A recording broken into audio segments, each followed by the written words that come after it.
Three, two, one, action. Well,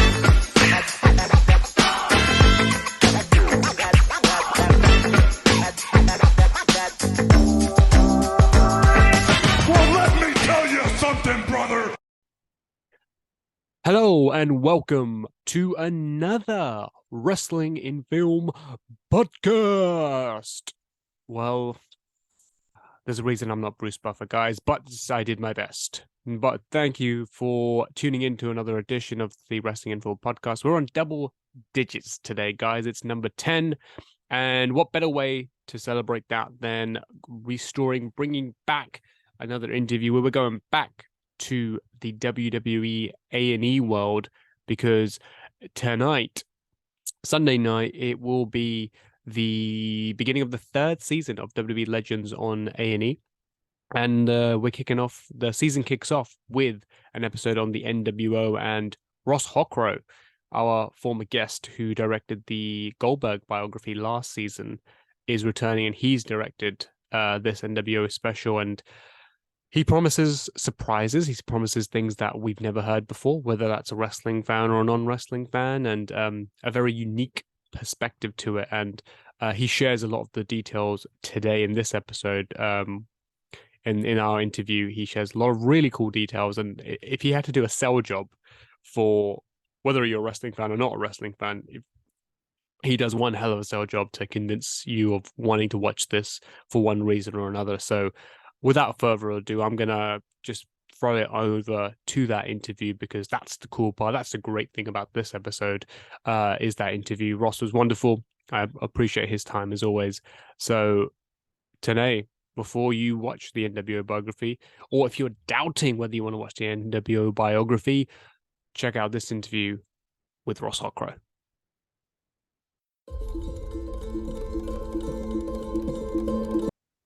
Hey, Ross. What's going on? How you doing? Yeah, good, buddy. How you doing?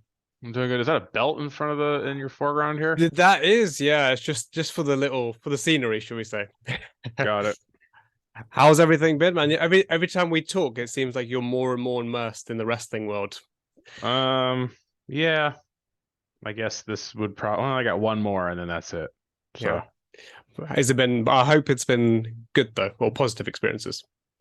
I've enjoyed it. That's good. Yeah. I'm glad. Well, I mean, like, sincerely, congratulations on all the stuff that, I mean, from what I've seen from the outside, what you've been doing. This really cool. Obviously, last year we talked with the Goldberg biography, mysterious Paul Heyman one, which I'm not sure you're allowed to talk about yet. No, that's the next one. That's the next one. Yeah. I actually don't know if I'm allowed to talk about that. I don't even know how you know that. I guess probably Instagram. That's the only way. Yeah. And then obviously this one coming up on Sunday. Even Kaepernick versus America seemed to get some really positive responses. So that's congratulations on that as well. Yes. Yeah. So I mean, we're going into this one. Obviously, the reason I want to talk today was obviously the NWA biography. Every year, this relationship between WWE and A&E seems to get bigger and bigger. Like, it seems to be a huge thing.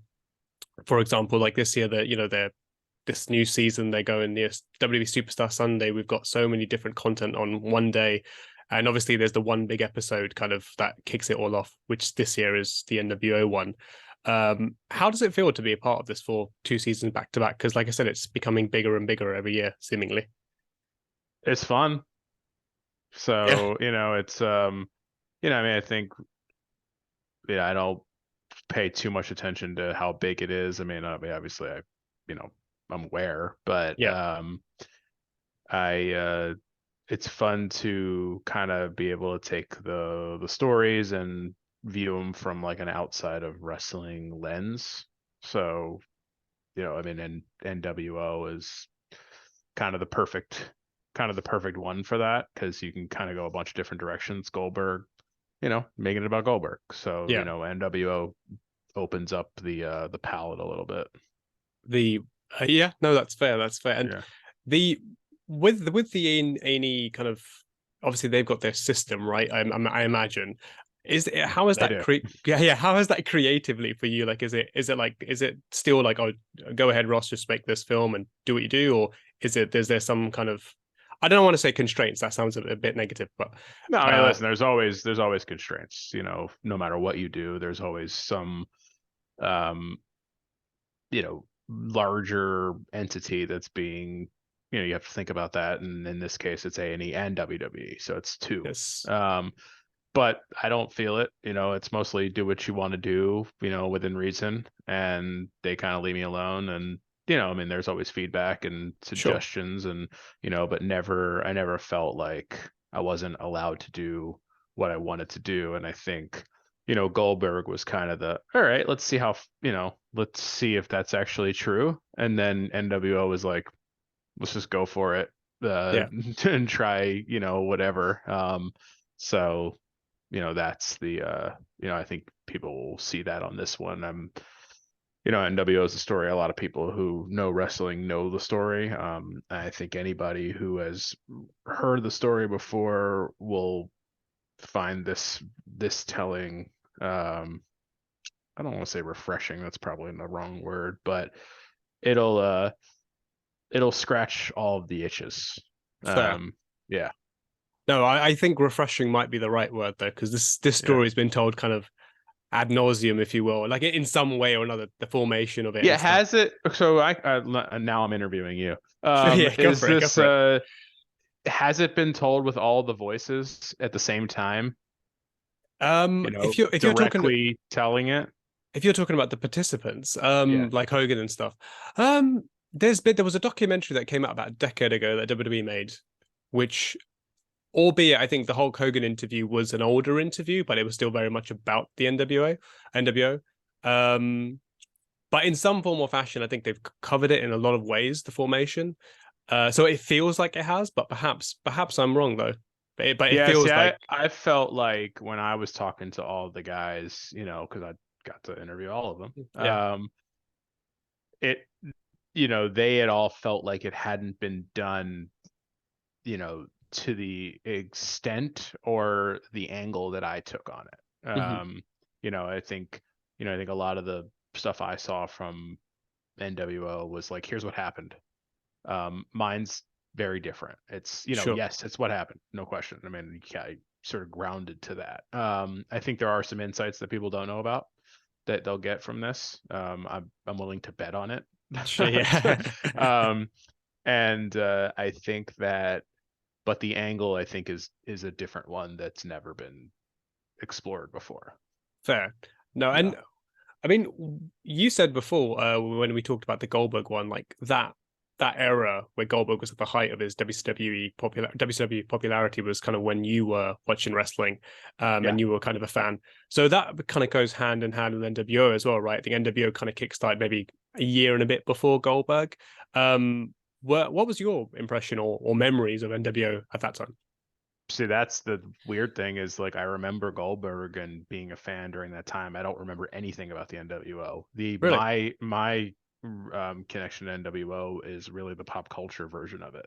You know, it's the outside of wrestling people who know it, know the logo, and know, but they don't know anything about it. They just know that that sort of pierced the pop culture, you know, purview in a way that I don't know that anything ever has really, because it's like Yeah. you see people wearing that shirt that's like really, you know, but it's become something else. Yeah. And you know, and then I was you know, I remember like the night before I went to go spend time with Hulk Hogan, you know, done a lot of movies and you know, sat with a lot of really, you know, well-known people, and I was like, I think Hulk Hogan might be the most famous person, like well-known person that I've ever been in the room with. And you know, it's like I've been, you know, I've interviewed Arnold Schwarzenegger and lots of people, you Yeah. know, and it's like Hulk Hogan is somehow from wrestling like transcended, I don't know, a star, you know, he's, you know, really well known. So Yeah. um you know, and I think part of that is his own career, and then the other part of that is just the way NWO kind of rose Trans- at that time. Yeah. Yeah, no, absolutely. What one I will say on the surface, when I found out you were doing this documentary, I was like, oh, that seemed from our conversation previously as well, and some of your other work, I was like, oh, this seems to be a bit different to what maybe you would ordinarily do, or the kind of storytelling you might like, as far as, because I think last time you told me you liked like a solo story, or like, you know, Yeah. sports kind of orientated, and this kind of goes the other side, if you will. So was the challenge almost finding the angle for this, like, No, no, definitely not. I'll tell you what the challenge was in a second. No, the angle was immediate. At okay, least I picked it because you know, like I had a choice oh from a nice. list. Yeah, and I picked it because one, my team was like, if you don't do NWO, you're an idiot. And two, I thought like, okay, this is a chance to explore a topic that I wanted to explore in a from with a different character in sports. Yeah, You know, a while back, I just never could get it done, which is when the American public sort of fell in love with the villain, and we sort of, you know, the concept for the entire film is NWO was the proving ground for making the villain the protagonist in storytelling, mm, and right from the start, you'll see like, oh, okay, like there's Tony Soprano and Walter White and all of these people who we revere, but they're terrible, yeah, you know, but they're the main characters. That's yeah. NWO. And it started right then. So, um, you know, the challenge was making Hulk Hogan a supporting character. Oh wow, okay. You know, it's like you have this guy who's one of the biggest stars to ever walk the face of the earth. And, you know, I'm like, yeah, he's kind of the secondary storyteller. He's not really the main character.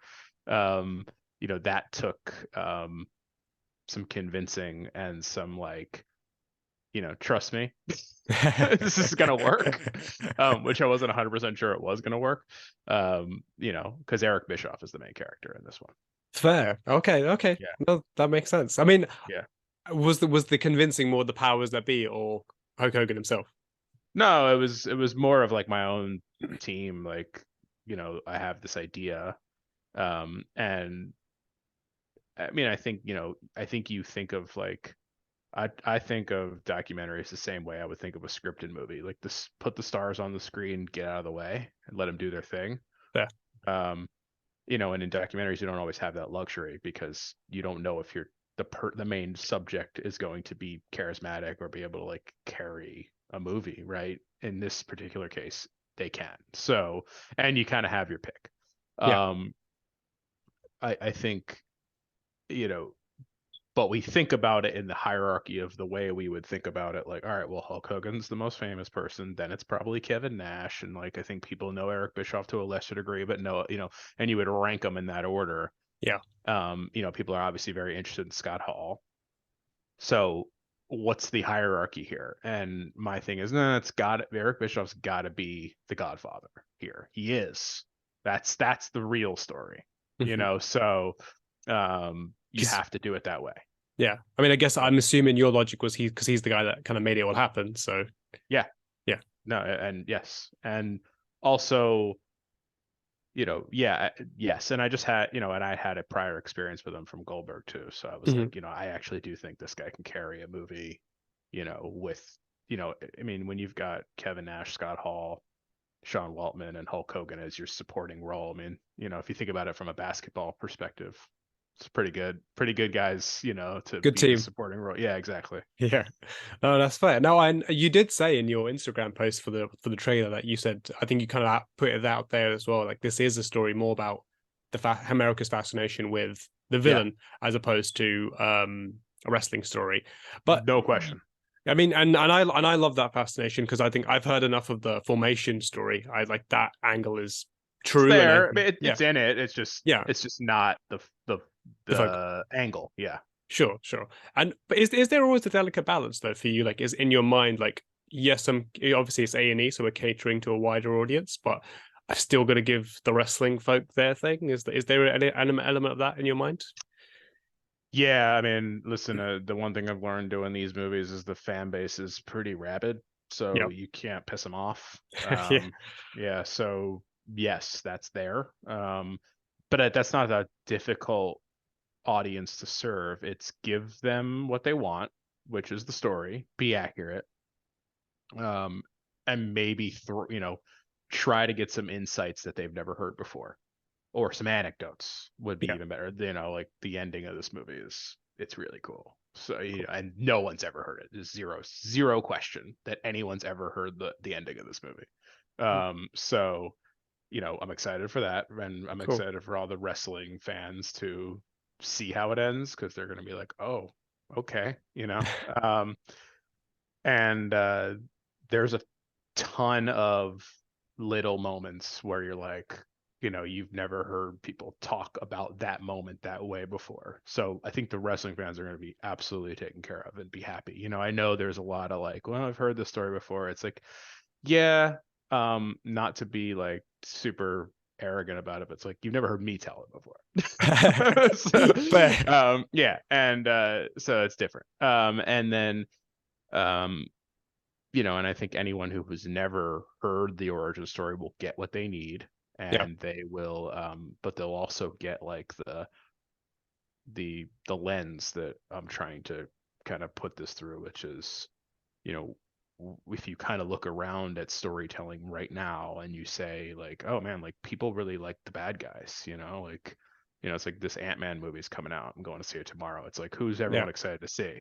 Excited to see Kang, you Yeah. know. Yeah. It's Yeah. like, you know, it's like that wasn't always the case. You know, it was not until the early and mid 90s where that like happened. And wrestling, because of its live feedback, can adapt to what audiences want way quicker than movies, television, whatever, because it takes so long between the idea to the final product being, you know, reviewed by people or getting feedback and stuff like that, that you don't have that real time. Whereas wrestling is like immediate. Tuesday they could do something, and then Thursday they can adjust, you know. And so I think this was that. And once people started looking around and seeing like, wow, like this is the cool, like this is, people love this, you know. That's not what, you know, Hulk Hogan didn't get famous being a villain.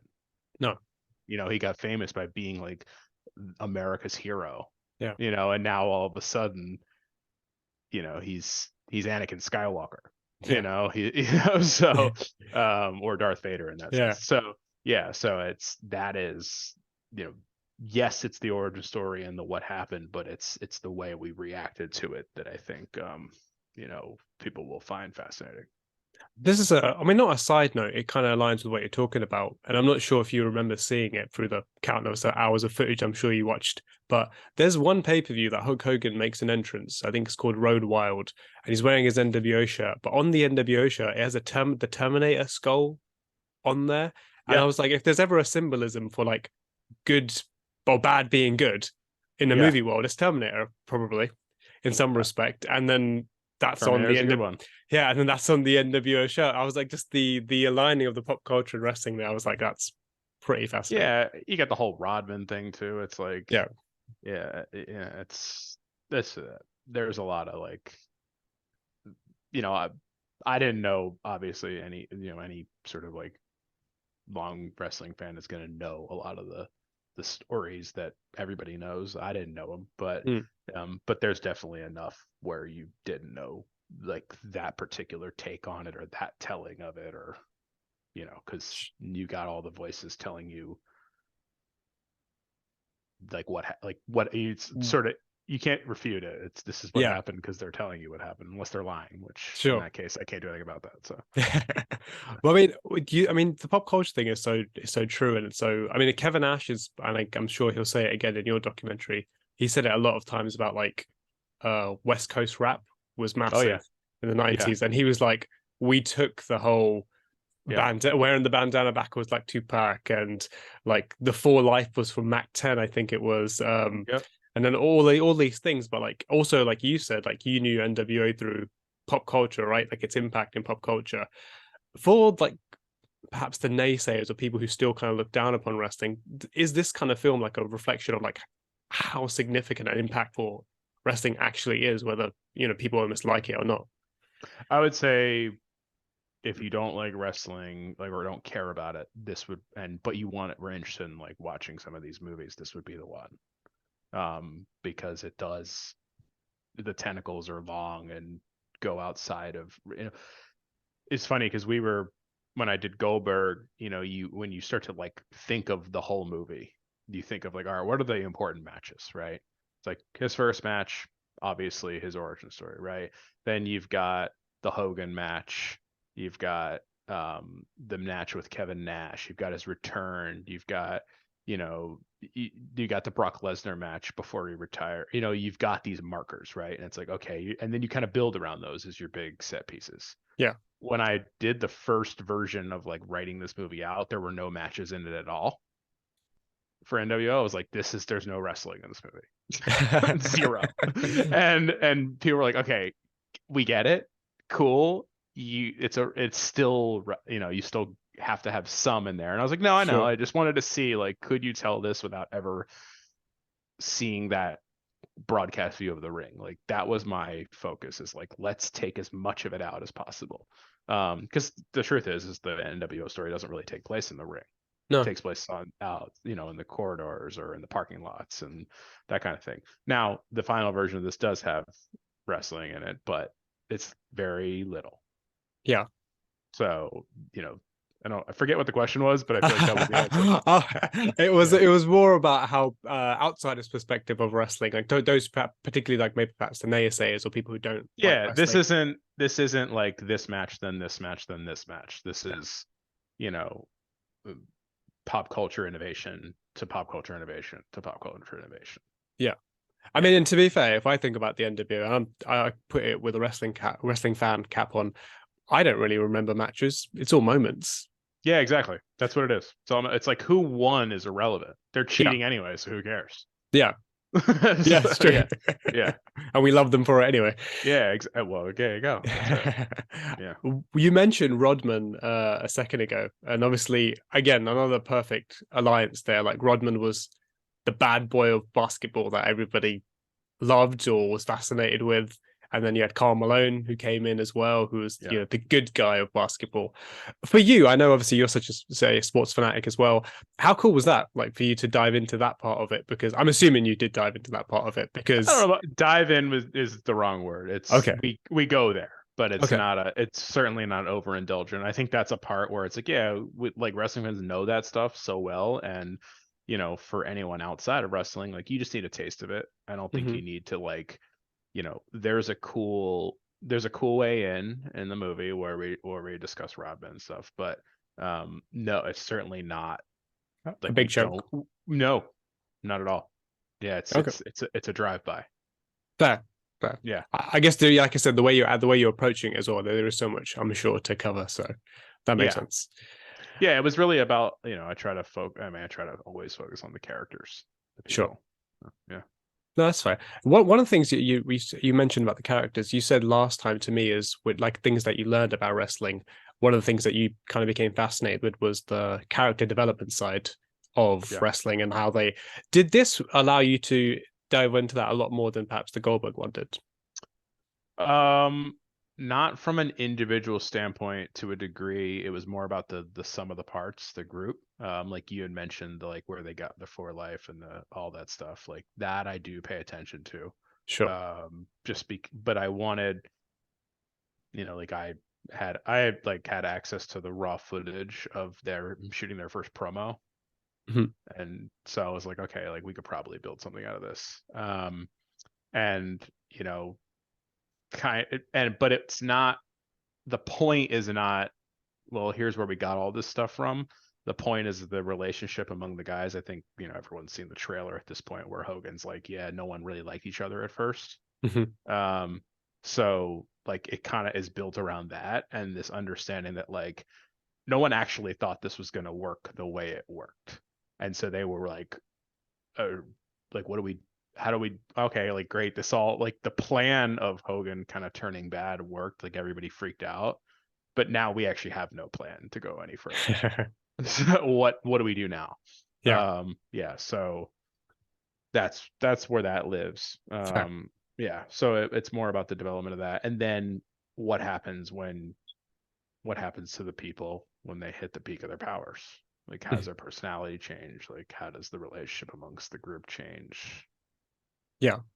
That'll be explored. Fair. And one of the characters that historically, from what people have like known and have been told, that when they reached the peak of their powers, they kind of fell off a little bit was Scott Hall. Mhm. And obviously Scott unfortunately passed last year, I think Yeah. around March. How did that impact your process for this documentary? Because I'm assuming that eliminated that interview, obviously doing a new one, because obviously Scott passed. Yeah. It was the first thing I thought about. How do I do this? Um, it gotta obviously be respectful. That's first and foremost. And then you have to use existing material. Mhm. So how do you create it and make it original? I think we did that. Um, you know, and then really kind of leaning into the Scott Hall, Kevin Nash relationship Yeah. was the way I wanted to do it, just because, again, when it comes to the ending of this, I think people will be super satisfied with the way it ends. So, um, yeah, yeah, No, it's fair. I yeah. mean, so we do have Scott's voice in it. I guess but it's just Oh yeah, previous interviews. yeah, Cool. yeah, Oh, that's good to hear. absolutely. And not to, I mean, I know, More than that, more than previous interviews, like there are real scenes dedicated to his contribution, that huh. big ones. Oh wow, okay. Yeah. So it's like, when my attitude towards it was, we obviously can't get Scott. So when he become, because you got basically 6 characters in the whole movie. It's the main guys, and then I have the guy who's writing the NWO book. Um, when it's Scott's turn to take over the movie, because everybody kind of gets a turn or 5 to take over for a stretch of time. Mhm.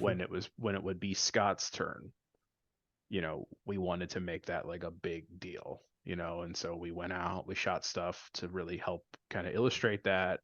And then I mean, the footage kind of speaks for itself. So, yeah. Yeah. Oh, that's exciting and that's really cool to Yeah. hear. Um, Obviously Kevin was incredibly close to Scott, and Yeah. he, bless him, he's had a really tough Yeah. 2022 with the passing of Scott, and then obviously his son as well. I believe just from the timeline of your Instagram posts, you started the NWO one around summertime. I think you started filming that. Yeah, that sounds right. Yeah. Yeah. How was Kev kind of reflecting back on NWO and Scott and stuff? Because only a few months removed from his passing. Well, it was the first time that they had done anything on the NWO without Scott. Yeah. Um, so I mean, Kevin's awesome. I mean, obviously when the Scott subject comes up, it's his best friend, so you get the emotions. Um, but everybody reveres Scott, like his creativity, and like the thing I didn't know was, like, not only was he super smart and creative when it came to the storytelling part of it, but it was his either actions or ideas that contributed to these massive turning points in the storyline. And everybody is there to kind of support that, and I don't think it's everyone just being like, no, like, we have to pay homage to Scott. No, the footage bears it out. Yeah. Yeah, so, like, even if some of that stuff becomes redundant in some of the more educated wrestling fans, it's like, I don't care. It's like, we're doing it anyway. Sit back and enjoy it. Yeah. No, and someone like that deserves to get Yeah, the praise if they earned it. And I know for sure yeah, Scott did. Because I yeah. mean I would say one of his ideas was kind of the most important moment in this entire story. So, fair. And I mean, and it'll he's the guy that started it all in terms of the first appearance of the NWO that's was him. that's one of them. Yeah. Yeah, there's another one that's even more, I think, more important, but yeah, that Which one. Yeah, we'll discover that one, I guess. yeah, let's go that one. Yeah. It's not something you don't know, but I'm not going Yeah. to spoil it here. Sure, sure. Um, in regards to the style of the film, like, you posted a great clip. I'm not sure if it was yourself or your like partners. You posted a great clip where it shows you trying to do the spray painting on the belt, recreating Oh the my god, I don't know NWO. how he's so accurate with that. It's terrible. I have it in my basement. they gave me a authentic belt, which is a lot heavier than people think it is. It is, Um, yeah. and I was like, oh yeah, just spray NWO, and I'm pretty sure I spelled it wrong the first time. I wrote NOW. So, yeah, no, it happens. Are we ever going to see the final visual of what you painted on the belt? Yes, yes, it's not good, but it's not as good as Hogan. Let's put it that way. Where you said it was, But apparently it's a skill. I think you said in the video. You yeah, don't to have, be able to do it and nail it every time. I mean, I guess if he's doing it all the time, he gets good at it. But sure, and maybe he had like a straw on the end. I don't know. It doesn't look like he did. This looks like he had a regular, spray. spray paint. Yeah. So How about like, did you find that you were able to do more stuff like that, kind of cool, creative, like visuals for this? Because NWO has such a kind of cool look, if you that will. that was the idea. It was like, yeah, I think it gets really out abstract at times. A lot of that was actually born out of like what to do about like how do we integrate Scott into it. Hmm. And then from there it kind of build out even more. Yeah. Cool. No, I always find that stuff really Okay. good, and I feel like it's become over time. I feel like it's become more and more in the A&E ones, like people having more, like some people like yourself having more freedom to do stuff like this. I think, Have you seen yeah, the screenshots of Kevin Nash's interview? screenshots. Oh, Yeah, from the trailers. I've seen some like snippets of things, but I Yeah, can't. They can't. that one's like, I mean, we have like lights in the shot and like tube lights behind him, and like we did it in this like abandoned build, like Warehouse. not even a warehouse. We did warehouse shots, but like this one was like an abandoned factory Oh wow. where we like hung like these floor to ceiling tube lights just behind him in the background, like hung them from the ceiling, and Oh wow. they're just dangling from the ceiling. Yeah, it's wild. Oh, cool. I look forward to that. I know I think I have to look back at the trailer after this to Yeah. see that. No, that's cool. And finally, Ross, my last question is: you said obviously at the beginning your first impression of the NWO was through pop culture, but now having done this, what's the takeaway and impression of the NWO now? Um, that's probably still the takeaway. Yeah. I think, they probably, even after this movie, I don't know that these guys will get enough credit for being the proving ground of like the villain in the protagonist role. Like, I think we just, we watch Breaking Bad and we watch The Sopranos, we watch these shows, and we just, yeah, this is the way it is. But, um, I do not think NWO will ever get the credit that I think they deserve for like being the proving ground for that thing. I'm not saying it's never happened before, like where bad guys weren't, but like to make it the norm, or so like to normalize it so much, I think is, really is them. And Yeah. that's my kind of my pitch to like anyone who likes movies or TV shows. Like, watch this movie because you'll see where it kind of started, but definitely was like, oh yeah, this, we can do this. You think about what happened in sports during 1996. Like Allen Iverson was like that guy. Like, what's Allen Iverson known for? Yeah. Like, besides being awesome, it's like he didn't care. This is Yeah. like, it's that would be the big takeaway, that these guys definitely will never get enough credit for, Yeah. being innovators and not forget wrestling, forget just storytelling. Yeah. That's the takeaway for sure. Yeah. And it's Um, being felt like 27 years later still. well, and not only that, but like the reason it worked too. It's like because everybody kind of has like a little bit of a dark side, like Mark Ramondi, who is in the book, he's writing the book, he's in the movie. Yeah.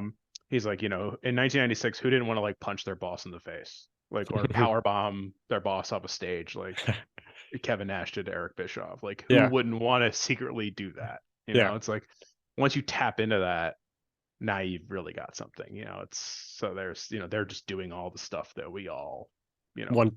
secretly want to do or not so secretly want to do. Yeah. No, Yeah. no, that's great, man. And to be fair, the way you've sold the biography, it's I'm more and more excited to see it. It sounds really cool. Yeah, it's pretty cool. Cool. Thank you again, Ross, man. I really always appreciate this. It's always great to chat with you, and I look forward to the next. after this one. Next one is the last one, probably. So yeah, one more time. Yeah, cool. Thank you so much, Ross. I did. See ya. Have a good one. Bye. Yeah.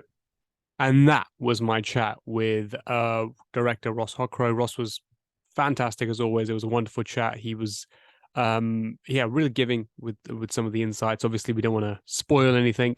I myself haven't seen it yet, so I look forward to watching the NWO biography as soon as possible. So yeah, if you had any doubts, I hope they're erased, and I hope you tune in because I'm sure it's going to be great. I'm sure there's going to be things as far as wrestling fans go that we've heard before, but like Ross said, sorry, there's going to be stuff that we haven't, and I look forward to how it pays kind of homage to Scott Hall as well. So many cool things. And also, like I said in the interview to Ross, this will also show how impactful professional wrestling can be and has been to mainstream pop culture, as well as obviously vice versa, how pop culture can impact professional wrestling. So I'm really glad that's going to be on spotlight as well in this documentary. So I look forward to seeing it. I hope everybody else does too. And thank you again to Ross. I look forward to hopefully having another chat with him when his next wrestling related documentary comes out. But until then, let's all watch NWO on A&E and let's enjoy. And thank you for tuning in. I hope you enjoyed this interview. I hope you return again when this Wrestling in Film podcast returns for its next episode. And until then, thank you. Please like, subscribe, share, all that good stuff. Thank you. Peace out.